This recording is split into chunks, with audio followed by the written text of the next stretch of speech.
So let's just quickly cover what's possible with the transport section over here on the bottom right of the FaderPort.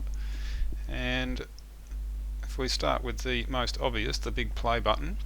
Now this does work if I press play.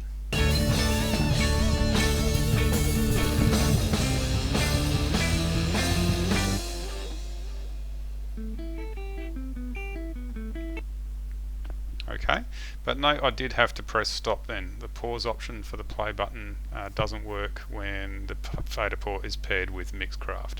So do bear that in mind.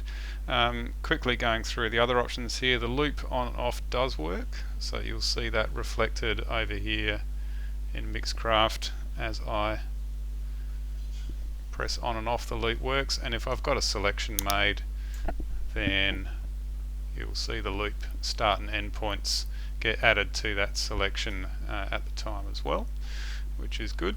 So that's most helpful for getting your loop points set nice and quickly. Okay, so just moving over to the right here from the loop option, we have the fast forward or rewind and fast forward buttons. Now these have limited functionality. They don't unfortunately work by being held down, so if I hold it down it's only going to give me one move, whatever the chunk size is that it uses depending on the zoom level. It'll just give you one move per press, so you do have to constantly press it repeatedly to move that along. But that is the same from what I can gather as the fast forward rewind functionality in MixCraft in general. So when I'm using the shortcuts on the keyboard or using the fast forward rewind buttons, that's the same behavior that you get from MixCraft by default. Okay, and finally the record option. So if I were to record ARM, let's do it the fast way with the FaderPort, and just use my keyboard to zoom us back to the start.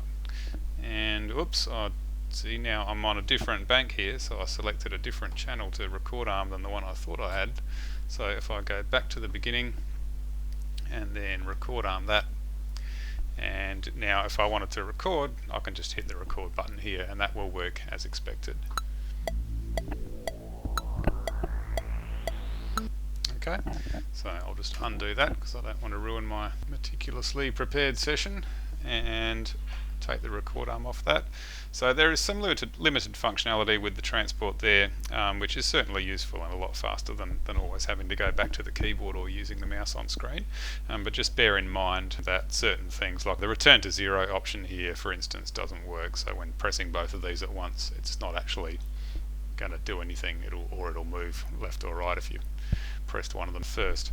So as long as you're aware of what it can't do, then you can make use of what it can without getting frustrated by wondering why certain things don't behave as expected.